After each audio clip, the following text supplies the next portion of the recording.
Hello, everybody. Welcome to this interview by Core Recruitment. Thank you very much for joining us today. Core Recruitment is an international recruitment company, and we deal for mid to senior level recruitment across non-exec and executive roles. And we cover leisure, hospitality, retail, all the fun sectors at Core is what we tend to look after. Now, we're running this interview series globally to meet some amazing industry leaders and get some top insights into their businesses and how they're operating currently. And all of the interviews that we've recorded and are in article format are all on our website, which is www.corerecruitment.com. So feel free to log in, have a look, and share them with anybody that you think would want to see them as well. And if you've got anybody that you would like us to interview as a subject, then please do get in touch because we're always looking for some new subject matter as well. Now, we're going slightly across the pond for this one, all the way to Canada and TopTable Group, and we're really lucky to be joined today by Justin Morel, who is their Chief Operating Officer. Hi, Justin. How are you? Hi, I'm doing well, thank you. Thanks for having Doing me pretty. today. Oh, you're very welcome. You're going on holiday later on this week, aren't you? I am. Yeah, I'm looking A- forward to it. Anywhere hot and sunny? It is going to be hot and sunny. I'm heading to the Maldives to do some scuba diving. Oh, I mean, I don't like you anymore, Justin, but you know that's fine. But thank you. I mean, it's cold in Vancouver, right? So I mean, you need to get a break, Oh. right? Yeah, it's actually been a pretty warm winter in the Pacific Northwest, unseasonably warm, but this week is going to be the first week that's supposed to be colder, and we might even get in some snow in Vancouver, which is uncharacteristic, but means that the local mountains will get some snow, which will be good for everybody, I think. Nice, nice, nice, nice. Now, to get it started off, some people may not be aware of Top Table Group and just, I guess, how diverse the business is. Can you just chat us through how many brands you have and where you Yeah. guys operate? Yeah, so we are one of Canada's premier hospitality groups, independent restaurant groups. We have nine restaurants and five cafes. Each of the nine restaurants are their own unique brands. We have restaurants, seafood restaurants, Italian restaurants, steak restaurants, Spanish restaurant as well. And then we have two cafe concepts, which are five locations. Three are premium chocolatier patisserie dessert cafes called Thierry, who Thierry himself is a former three Michelin star pastry chef who worked with Marco Pure White and moved to Canada many years ago and worked as a pastry chef in a few of our restaurants before opening his own patisserie cafe with Top Table. And we have a new concept called Provisions, which is an all-day cafe. And we've opened our second location in 2025 with a goal of opening more locally in Vancouver. And our restaurants are primarily in British Columbia and Canada, several in Vancouver proper, as well as three locations and a cafe in Whistler, which is the premier mountain resort in British Columbia.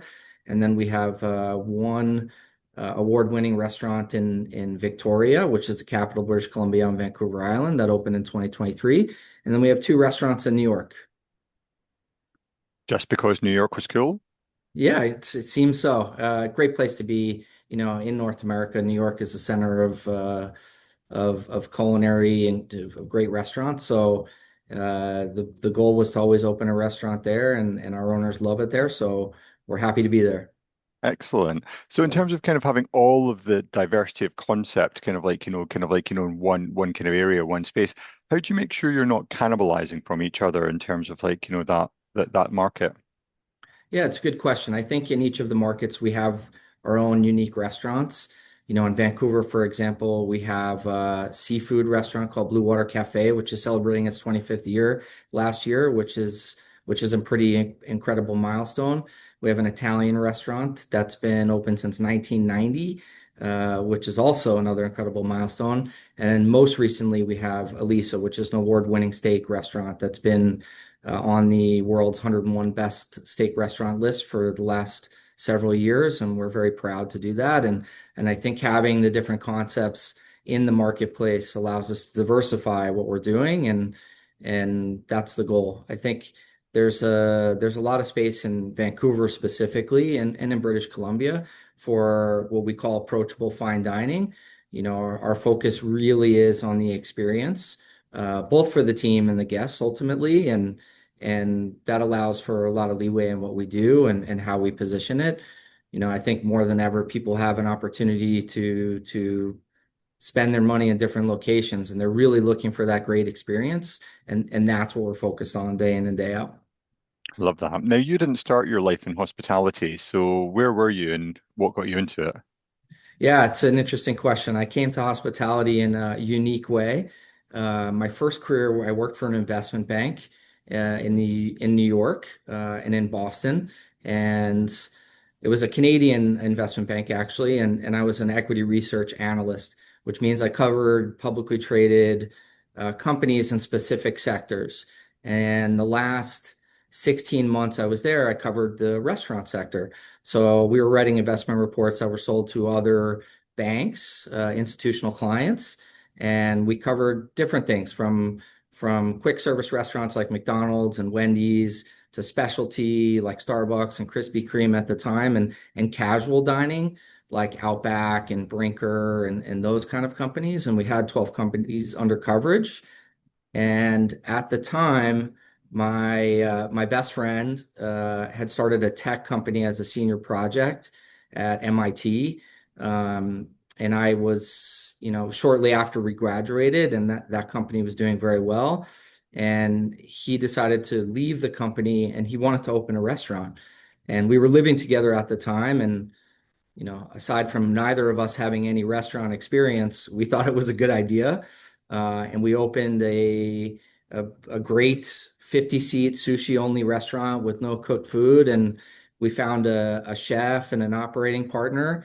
And the three of them opened the business together while I was still working at the bank. And I saw what they were doing and how they were doing it. And, I was around the restaurant quite a bit around the opening and for the first basically 6 months, and spending a lot of time there with the three of them as they were very close friends, and decided after a bit of time that, maybe working in banking wasn't right for me, and decided to take my turn at working in the restaurants.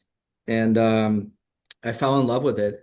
I think more than ever, it's a connection with the people that drive that there. And the restaurant was very successful, which was also, and it was also very fun.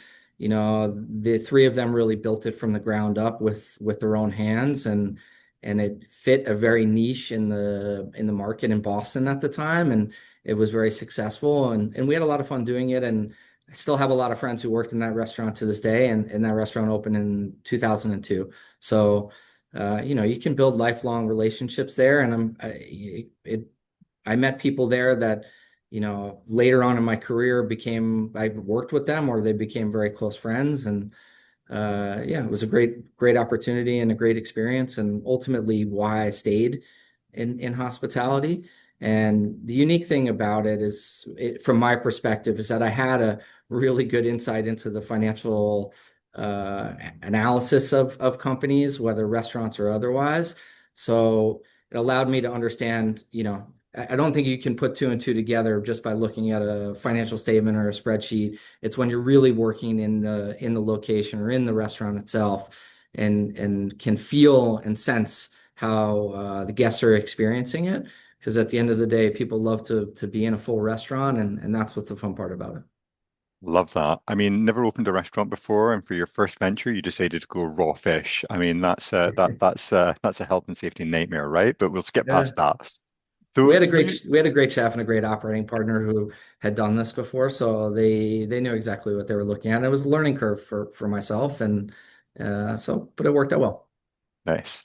Now, you've progressed very quickly up to COO level through the operations route. And like a lot of people watching this will want to aspire to kind of positions like that, kind of like, themselves. So, in terms of your career journey, what advice would you give as to how you pushed yourself forward? Yeah, I think the most important thing is to ask a lot of questions. I think you're going to come across a lot of smart people in your career, hopefully. And it's to get knowledge from them and understand what makes them tick and what they look for. I've had the opportunity to work with some incredible people in my career. And, after leaving that sushi restaurant, I had the opportunity to work within a great group of very passionate people, and that continued. And I have some core values that I would never sacrifice, and including working with, a strong, talented team who care a lot about what they do, care a lot about their team and the guest experience, and using very high quality ingredients in the preparation of the food and beverage programs. And it's about curiosity. It's about asking a lot of questions, learning from all individuals. It takes time and patience at times, but I think it's about learning from them and inspiring others to do the best that they can with what they have. So, you come across all different types of people in this industry, and I think it's incredible in that way to be able to inspire people from all walks of life. Absolutely. Now, there's been a lot in the press about the US political situation, the approach to Canada, all of this kind of stuff. I mean, I don't want to get too much into politics on this call, but how would you guys say that you've changed your approach in terms of the business and has it affected trade? Well, there's obviously a lot of political talk in Canada. I'm actually from the US originally and spent most of my career there. I think for us, it was an opportunity to look at, how we were doing business with products from the US. And it turns out the reality was we weren't using a lot of products for the US, from the US. Tariffs have impacted certain aspects of our business. With our steak restaurant, for example, we're looking to use the best quality products, beef products, globally. And some of those products do come from the US. And because we feel that they're an exceptional product, we still want to be able to offer that to our guests. Here in British Columbia during the initial conversations politically, all US products were pulled from the liquor distribution. And that has impacted us a little bit. We're still able to access whatever's left from the BCL. However, those products are running out, and we still have a lot of people coming from the US who look for wines specifically from the US, and we have exceptional wine lists and fairly deep wine cellars. So we've been able to provide that to them. I think initially the first 6 months or 8 months, people were really staying away from those things, but those sentiments have softened a little bit, and they're just looking for the best products they can have. But at the end, we really weren't buying a lot of products coming across the southern border in Canada, and it hasn't really impacted our business that much. And it was an opportunity for us to look at it holistically and say, is this the best product that we want to offer our guests? Because that's important for us. And if it is, then how can we continue to do that without raising prices and impacting the experience for the guests in that aspect? Excellent. Now, through your career as a leader and how you've developed yourself, you mentioned learning from other people. Who would you say is kind of like, you can name names if you want to name names, Yeah. but kind of like, who would you say has inspired you and why? Yeah, there's been many across my career. Maybe too many to list, but there are two that have inspired me greatly. And those two, first one is Tom Colicchio, who I worked with for 11 years. And prior to joining TopTable, I was his chief operating officer. Tom is obviously he's got his role in TV as the head judge of Top Chef and executive producer, but he obviously had a very successful restaurant group before that, and has inspired many. And he's a very calm and collected leader with a clear mission and vision about what he sets out to achieve. And I think the most important thing that I learned from him, aside from patience and calmness, is to really care for your people. And I was doing that prior, but he showed me another level of that, and that was very important, I think, for me to learn that and understand that. There's another person as well, is somebody I worked with for many years and is a very close colleague of mine now. His name is John Gargano, and we hired him after coming out of prison for 16 years.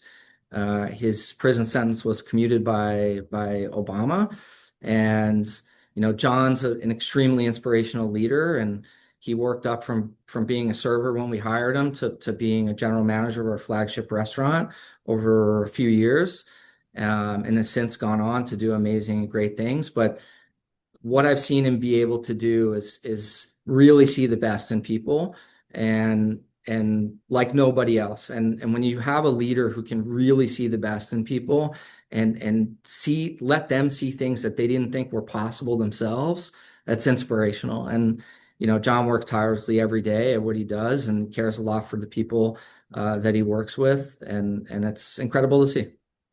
That's amazing. Now, not every day is a sunny day in business. Things go wrong all the time. Could you tell us a little bit about kind of like, something that hasn't gone according to plan? I don't want to use the word failure, but it's out there now, and what you kind of learned from it. Yeah, I there every day there's things that don't go according to plan. I've had the opportunity to open many restaurants in my career, and there are constant things that you need to overcome when opening a restaurant. Could be something from permitting that holds up your opening or your construction, especially when it gets closer to the opening date and you have to go through inspections to be able to open, whether it's certificate of occupancy or health inspections. And while you've got a full team hired who is ready to go and they're excited about the opening, sometimes you have to hit pause. And for many of those people, at times they may have left their previous job with the goal of getting this new restaurant open.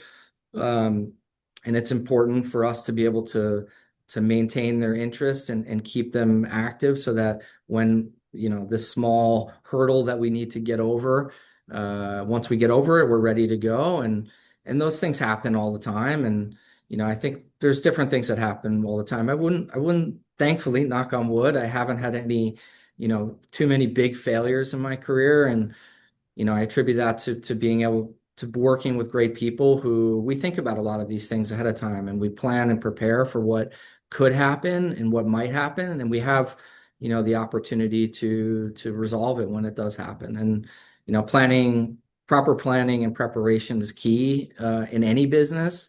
So I've been thankful in that regard. Excellent. So, in terms of innovation, technology, like experiential kind of like stuff from a customer perspective, like what trends are you seeing at the moment in Vancouver and wider British Columbia, and what's getting you excited?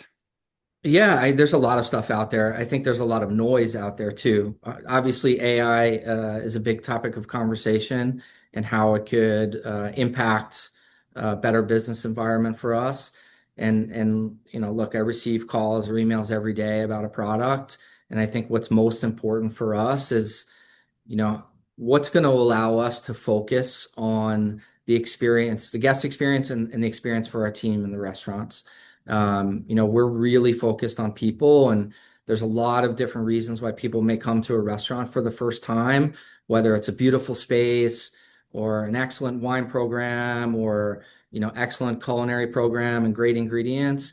But ultimately, where we can drive value is through hospitality and the guest experience. And I'm looking at things that can help us achieve that more seamlessly and more efficiently. If something is just going to add on to what we're doing and we have to manage that platform, it's taking us away ultimately from what our focus is of the guest experience is, right? And those are the things that we're looking at.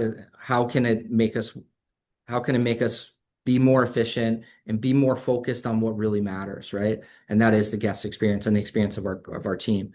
Um, so ultimately, I think there's a lot of things out there, and I'm sure we'll find the best things for us.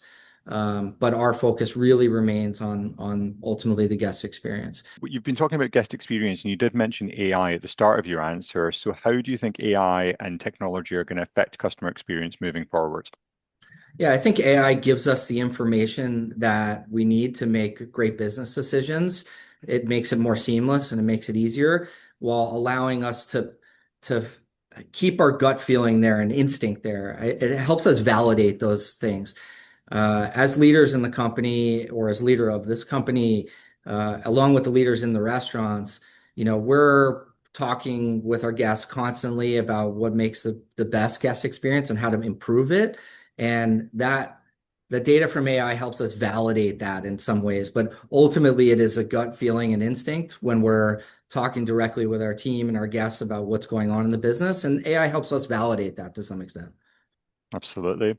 Now, for my final question, what is the future for Top Table Group? I mean, is it New York, more sites? Is it opening in Miami? Going to see you in London anytime soon? What are the plans for this year? Miami, I don't think so, but we've got some new openings here planned in Vancouver. We have a great space in Yaletown right next to two of our existing restaurants, which will be doing something fun. I don't think that'll open until next year. We just got our building permit and we'll start that process very soon. And we want to continue to keep expanding, definitely locally in British Columbia and in other potential markets in North America. What's most important for us is to be intentional and cautious in our growth. We have a very strong core foundation of great people and don't want to spread ourselves too thin and want to keep the standards high when it comes to our new openings. So we're excited about what's to come, and I know we've got some expansion plans for both restaurants and some of our cafe concepts as well. Love that. Justin, thank you very much for hopping on and explaining to us a little bit about the business and your career journey as well. And really look forward to catching up next time I'm over. Likewise, thank you very much for having me on.